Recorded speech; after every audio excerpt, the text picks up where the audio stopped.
Hello, everyone. Welcome to the SavvyCast. This is Jamie, and I'm so grateful that you're joining today, whether you're watching on YouTube or listening to the podcast. Thanks to all of you who have been asking about Zane's A1C. He got his repeat test last week. We did get the results back. He went from 6.1 was the initial to 5.9. 5.9. So it is a little bit better, but it's not sufficient. We've got to get that lower. So we are calling in his daughter, Ellie, because I tend to be very harsh. I'm like, we're cutting it all out. Don't touch, don't eat that. Don't. So that doesn't work. And just to give people a reference point, hemoglobin A1C, Yeah. we want to get it ideally per the metrics that are already outlined under a 5.7. So he has 0.02 percentage points to go. Yeah. So he's halfway there if we're going to use that metric, although some people argue if that's the best way to determine it relative to a CGM. Which we will talk about that. Yeah. But this is the thing, and he's not here right now, but he'll probably listen to this. He knows we're skiing. He knows, yeah. I have, with Ellie's help, devised a plan that I think Zane's going to be pleased with. And I'm excited about it. And Ellie is going to tell you about it. And I'm going to go get the cooler. I'm going to go get the cooler because I love it. Yes. Yeah. So I'll tell him how that came up. So my dad has a truck, and his big thing is options. So if he doesn't have food and he's hungry, he's going to go get fast food or a vending machine or whatever's available. And so with this cooler, we're going to keep it in the bed of his truck, and it's going to be stashed every day with high protein items. So do you have this cooler, guys? I love it. This is a Stanley. I will link to it. I love this. It's fabulous. I didn't know they made coolers. To take this off. Well, I will tell y'all this. I stood in the aisle at Target for about 20 minutes reading there were soft side coolers. There were hard coolers, Igloo, tons of Igloo, but this Stanley, of course, we know it is going to keep things cold. Yeah. But the size is what's perfect. And what's this for? Yeah, so you could probably put, I mean, even like if he had like stuff that doesn't need to be cold. Yeah. You can stash stuff up there. But I did pack this little cooler. It's the perfect size. It's like a mid-size. I packed this yesterday. We went to the farm and I put a little ice in the bottom. I got a pizza. I had all the ingredients for a salad. I had a salad dressing. I had hard-boiled eggs. I had chomps. Which he ate this morning. Mighty Spark. Yes, he ate this morning. So this is fabulous buy. I will link to it in the show notes. And it's masculine, so you can keep it in his truck. Yeah, they had a pink one, guys, and I think I'm going to go back and get the pink one for myself. Well, this is so good. Real quick for anyone, a cooler is not as complicated to pack as we make it sound like. You know, if you're going to the ballpark, take a cooler, a smaller one. And so he'll always have options. So can you tell everyone the punch list of things that are keep in the cooler? acceptable? Yes. Now, I do want to say, and Ellie, explain why we know snacking is not necessarily the best, but why are we telling your dad that it's okay to snack? So most important thing when it comes to snacking, what's the goal of a snack? It's not anything other than to satiate you, to keep you full. And I think people forget when we're snacking, the goal is to be full, right? Or not be stuffed, but to elongate the time between meals. So with dad, his problem is mindless snacking, right? Like at night, he would have just eaten dinner and he just wants something crunchy, right? And so I want something sweet. Yes. So with dad specifically, I want him to maybe incorporate 2 snacks in the day so that he doesn't have cravings 6 hours between meals, which we know when you're ravenously hungry, what are you going to choose?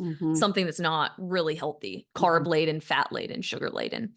So with dad, we want a high protein snack. And that's what this cooler is going to do is he'll have cottage cheese, Greek yogurt, boiled eggs, chomps, things that he can just eat really quickly between meetings and between meals. I will say what I recommend and what Zane's going to do is assess whether there is a refrigerator at work and then maybe load it on Monday for them to take on Monday and then just take everything out, put it in the refrigerator and bring the cooler home.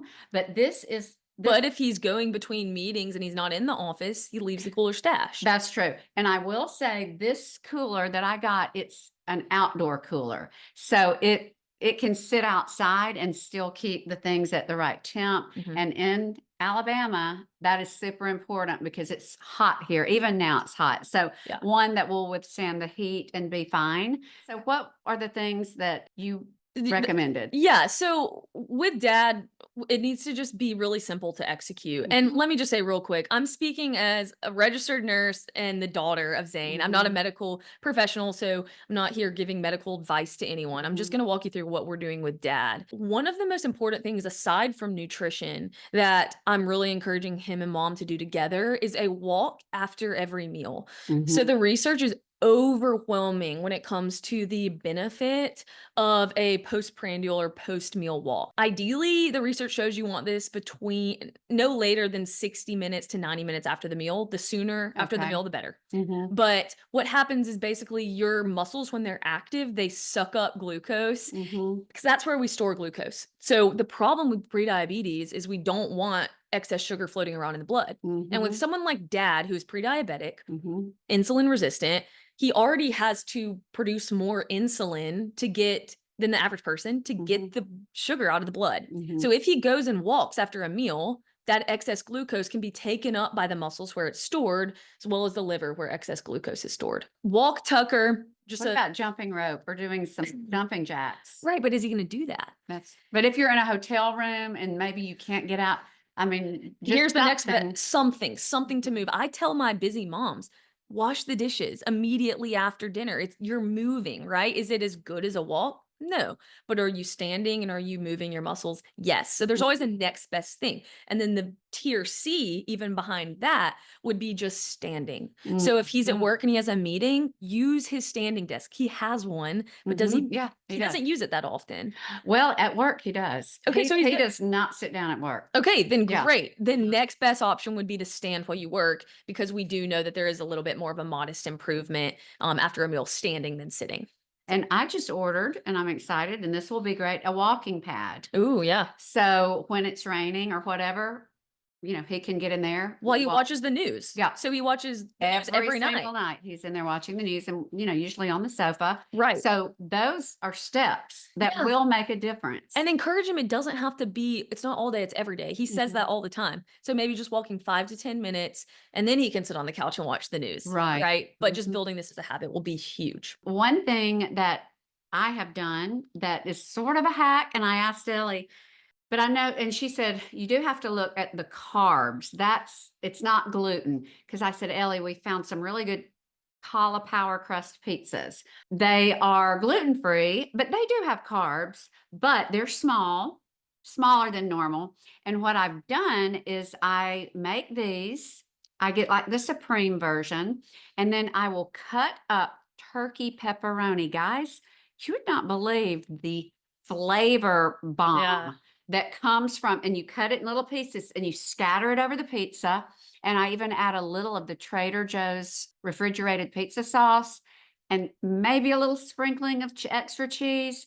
And it is like decadent. Yeah. But we're adding that extra flavor through tomato sauce and what that's called? Pepperoni. It's tricking the mind. It's tricking the mind, but it has a name. It's called nutrient density as opposed to calorie density. So you're adding more food volume for not as much calories that you took away from the crust. Right. And so it's a trick and it's a hack and it works really, really well. But to your point about carbs versus gluten, diabetes, in the words of Peter Attia, is a carb tolerance disorder. Don't get really into the weeds of gluten, anything like that. It's calories and carbs. Okay. And so hopefully by nature of eliminating some carbs, you lower the calories a little bit, but you ride a fine line of not wanting to starve the individual, because when we're hungry, we go towards the sugary foods, like I said earlier. So it's a delicate balance. The more protein you heap on, the better you're going to help that individual. And I will say, I did a real recent, like this week, of my chicken tetrazzini, and it was made healthier. It substituted a few things, added some cottage cheese that was whipped. And my friend Cindy texted me immediately and she said, Jamie, you've got to buy this pasta. I'm going to put it in the show notes. This Instagram has hundreds of thousands of followers. Is it high protein? It's Pasta? high protein. He has an Instagram where he makes fabulous recipes, but they have created a pasta that supposedly tastes like pasta, Yeah. but that has very few carbs and is low protein. And that leads me to another thing, the hero bread. Yes. That is something that I can feed Zane. You can feed your people that will totally satiate them.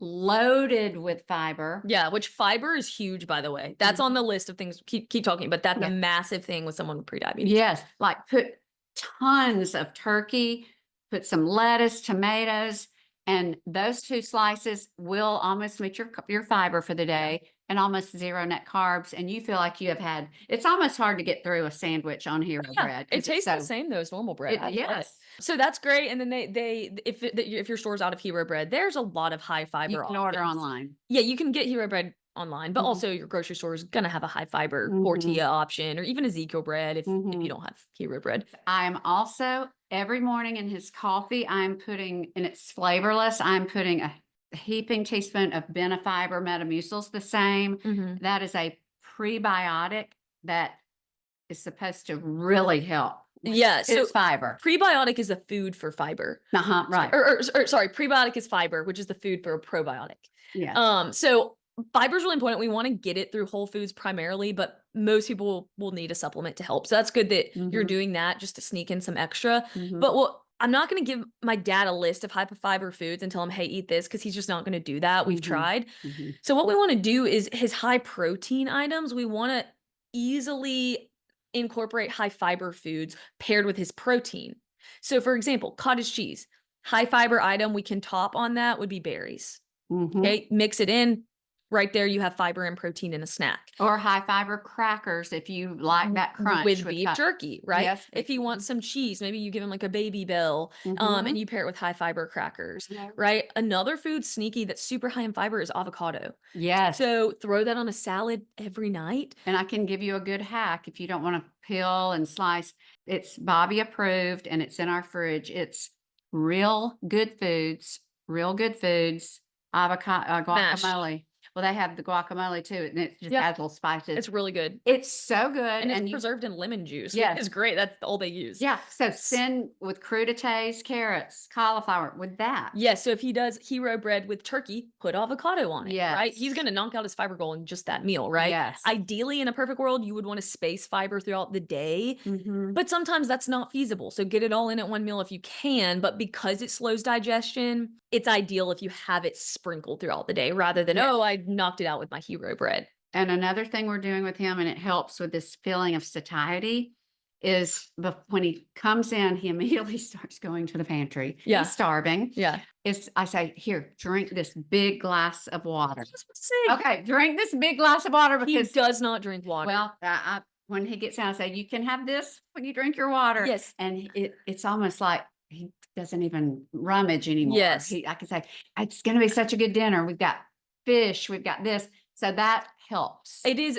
We're not trying to harp on dad, but like he really doesn't drink water. And so Mhm. I truly believe half the time he's snacking because he's so thirsty. And we know most people do that. Yeah. It's hard. How do you differentiate Mhm. thirst between hunger? Yeah. Most of us are just going to go to the pantry. Mhm. And so, yeah, he needs, I wish he would carry a Stanley or something like that. I'm going to get him something to carry because, that's for all of us, waking up. But now we do drink our AG1. That's the very first thing we do. And we drink at least 16 ounces with that. So, That's good. he's getting started, but it's just before you eat, drink the water and you'll feel more satiated. And I do like before a little better because yes, it's okay to drink water with a meal, but what happens is a lot of time people don't chew their food very well when you're drinking water with a meal. What happens is you use the water to kind of mechanically digest the food for you. You suck it down. But guess what? Now you're not registering how full you are from that food because you just used the water to almost melt it for you. And we know food hygiene, chewing your food is really important in telling your brain, hey, I'm full. So that's one reason I like kind of drinking water before and after. So maybe if you're still hungry after a meal, drink some more water and give it about 15 minutes and let your brain catch up to your stomach. Because there's Yeah. about a 15-minute delay. Yeah. And a sweet treat at the end, he has been enjoying, I'll put it in the show notes. they're right in there in the pantry.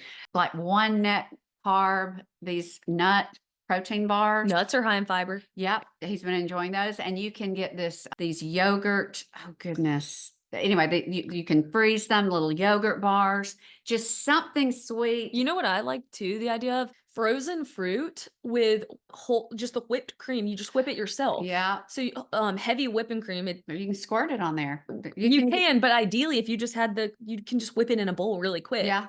And Dad loves strawberry shortcake, so that would be mascarpone cheese is fabulous. Yeah. You can just pick that out and yeah. put it right on. One thing, Ellie, you mentioned, and just address this for those who might, also be struggling with this. What about a continuous glucose monitor? Yeah. So I think for someone like Dad, he's like me, we're really rewarded with visualizing our success. And with a CGM, it's a continuous glucose monitor. So it's in the name. It continuously, every 5 minutes, I think, for Levels and maybe one of the other NutriSense is another popular brand. Lumen. You breathe into Lumen. Yeah, Lumen is yeah. different. But every 5 minutes, it's going to give you your blood glucose levels straight to your phone, right? Now, you would need some help in how to interpret this data, but it's helpful because my dad can see a reward of, oh, I walked after a meal. Look at how my blood sugar responded. And then from there, you build, it's a dopamine response every time. And so then he can actually see the trends of, oh, I ate a donut. Look at what it did to my blood sugar. Is there one though that's easy? Like he's not going to pull out, he doesn't wear an Apple Watch or any of that. For those who maybe have a teenager or a husband who's not going to do all that, can you find one that you can monitor and track? Yeah. So, and this is kind of tough love. Like I will tell Dad, like I know he's not going to do anything, but like he's motivated. And I think I could really encourage him. He doesn't have to worry about it. It's on your arm. That's already there. Then you forget about it. I could help him look at the data and say, okay, hey, like let's talk about based on what you ate today, where that impacted your blood sugar, and then kind of help him be able to interpret it on his own. But real quick, let me say this. Blood sugar spikes are not, they're not all bad. That's a natural product of eating food. So it's not like the CGM is there for us to see, oh shoot, I ate a meal and it spiked my blood sugar. The point is to track high trends spikes and averages. Yes. And that's where a lot of the doctors are saying that A1C falls short is you're not able in real time. Right. A1C is over 3 months. It's an average. Yeah. Okay. So all that to say, I could help him. And I think it would help him visualize. Yeah. Oh, that donut was like way worse than I thought. Yeah. And it's not to scare or fear monger. It's just knowledge is power. Yeah. And maybe you don't wear it forever because then he just knows, hey, no naked carbs. Don't eat a carb alone because of what it does to my blood sugar. And I think it would really incentivize him. Right. Kind of like if he saw a withdrawal from his bank account, after he goes to a certain restaurant, it might make him less likely to go there. Yeah. Yeah. And I think, and then we're both learning and we're both trying to, when we go to a restaurant, order a steak and some great veggies and a good salad. I mean, we're trying to both make. Y'all really are. And I will just say too, for Mom, like I know she puts it all out there kind of joking, Dad ate a donut or whatever, but they really are making a ton of amazing changes. And a lot of this just takes time. You know, he lowering his A1C by the amount he did, I think is really impressive. Yeah. In 3 months. Yes. Does he have room to grow? Yes, we all do.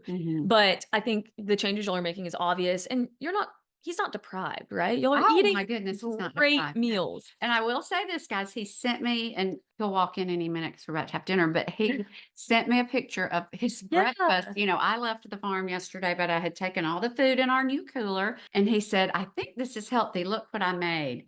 And he had the boiled eggs that I sent. He chopped them. Turkey pepperoni. He cut it on top. Feta cheese. And he had a little feta. He did great. And he said, this is really good. So there are very few, if any, carbs in that. Yes. So he did great. Yeah. Last point I'll make, this is really quick, but there's a lot of research that shows how much stress impacts blood sugar maintenance, insulin resistance, all that, cortisol, stress hormone. So it just doesn't go without saying all this lifestyle and exercise is really important. But if you're not sleeping well and you're not managing your stress, which one of my favorite ways to tell clients to work with your natural cortisol levels, which is a good thing if it's not in excess, is to eat according to your circadian rhythm. So if Dad skips breakfast, 4 days out of the 7, that's not ideal, right? We would love if he could keep a consistent eating pattern of within an hour each day of Yeah. breakfast, lunch, and dinner. He eats around the same time. Yeah. But if he's eating at 9 p.m. one night for dinner and 7 p.m. Yeah. another, your body wants to know what to expect. Yeah. And I will say that is a great point. And one thing we're trying to do, and it helps, I promise you it helps. We're trying to get in bed way before 9, like Mhm. 8:30ish, Yeah, that's huge. no later than 9, and then get up around 5 to get that, knock out the cardio. Yep. But when you're in bed and you brush your teeth, you're not going to be in the pantry. Yeah. And when you're in bed early and you get good sleep, you can wake up. If we do not get our exercise in the morning, Yeah. it's hard. And nothing's going to interrupt you at 5 a.m. Yeah, You're not yeah. really going to have an excuse to not Yeah. get at 5 a.m. So, but he's doing great. He's making progress. So y'all keep following along and we'll see. in And we 3 hope months. this is helpful for you all. We're not just wanting to Yeah. talk about dad, but we hope that this helps the rest of you who may have someone in your life that's struggling and wants to make it better. But anyway, thank you, Ellie. Thanks Yeah, to thanks very much. all of you. Everything that we alluded to will be in the show notes. And until next time, you all have a fabulous rest of your night. Thanks, y'all. Hi, everyone. I hope you enjoyed this episode of the SavvyCast. If you'll take the time to rate, review, and subscribe on iTunes, that would mean so much. As always, thank you for listening and have a blessed day.